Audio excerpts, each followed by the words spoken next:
शुभम जंगल के रास्ते से घर जा रहा था। कड़ी धूप और गर्मी के कारण उसे प्यास लगी। शुभम ने सोचा क्यों न सड़क के किनारे पड़ने वाले कुएं से पानी पीकर आगे चला जाए। थोड़ी दूर ही कुआं था। कुछ कदम चलने के बाद ही शुभम कुएं पे पहुंच गया। कुएं पे पहुंचकर शुभम को काफी ठंडक का एहसास हुआ। शुभम ने कुएं के अंदर नजर डाली। अगले ही पल उसकी आंखों ने जो देखा उससे उसकी प्यास मर गई। शुभम ने देखा एक नीला रंग का सांप कुएं के अंदर गिरा है। शुभम को सांप पे बहुत दया आई। बेचारा बिना मुख का जीव गर्मी से बचने के लिए भागा होगा और गलती से जाकर कुएं में गिर गया होगा। किसी को आवाज दे के बुला भी नहीं सकता, मुझे बाहर निकालो, मैं कुएं में गिर गया हूँ, मुझे इसकी सहायता करनी चाहिए। शुभम ने सांप को कुएं से बाहर निकाल दिया, लेकिन सांप उपकार के बदले बाहर आते ही शुभम को ही डसने को तैयार हो गया। अरे सर्प जी, ये क्या कर रहे हो? मैंने तो आपकी मदद की है, आप मुझे क्यों काटना चाहते हो? मैं नर्क लोक से स्वर्ग लोक जा रहा था, तुमने मुझे बाहर क्यों निकाला? अब मैं तुम्हें डसूंगा। अरे नहीं नहीं सर्प जी, ये सही नहीं है, रुको, चलो किसी से फैसला करवाते हैं। अगर उसने कह दिया कि गलती मेरी है तो आप मुझे डस लेना।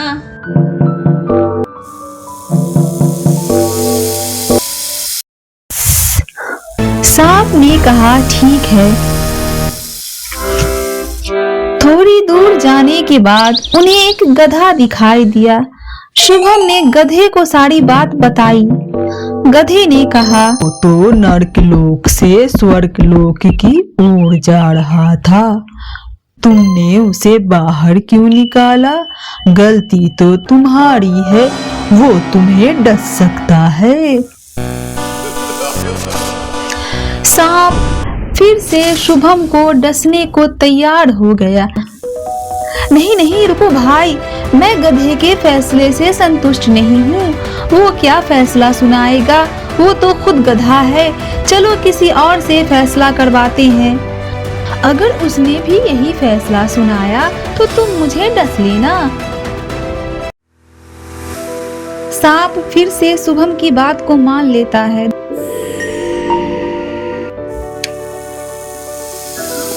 दोनों थोड़ी दूर गए ही थे कि उन्हें एक भैंस मिली। शुभम ने भैंस को सारी बात बता दी। भैंस ने कहा, देखो भैया, गलती तो तुम्हारी है, वो तो नर्क लोक से स्वर्ग लोक की ओर जा रहा था, तुमने उसे बाहर निकाला, वो तुम्हें डस सकता है। सांप फिर से शुभम को डसने को तैयार हो गया। नहीं नहीं, मैं भैंस के फैसले से भी संतुष्ट नहीं हूँ।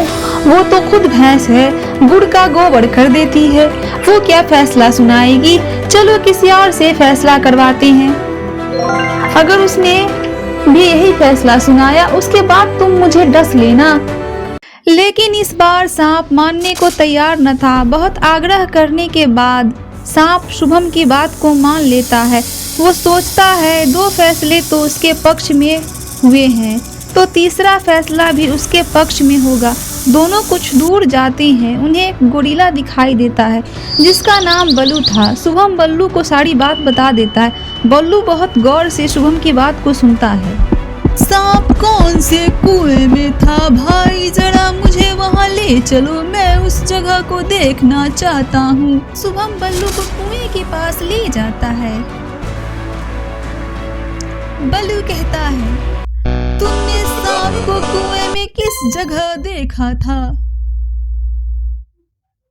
हम सांप को उसी तरह कुएं में डाल देता है जैसे वो था। बल्लू परिस्थितियों को काफी गौर से देखता है। बल्लू कहता है, ठीक है, अब मैं फैसला सुनाता हूँ। नहीं नहीं रुको भाई, पहले मैं इस सांप को बाहर तो निकाल दूं। बल्लू शुभम का हाथ पकड़ लेता है। वो कहता है, इस सांप को बाहर मत निकालो, कुछ लोग इस काबिल नहीं होते कि उनकी मदद की जाए, उन्हें उनके हाल पे छोड़ देना अच्छा होता है। वो इस सांप की तरह होते हैं, मदद करने वालों को ही नुकसान पहुंचाते हैं। बल्लू की बात शुभम की समझ में आ जाता है। वो सांप को उसके हाल पे छोड़कर घर की ओर चल देता है।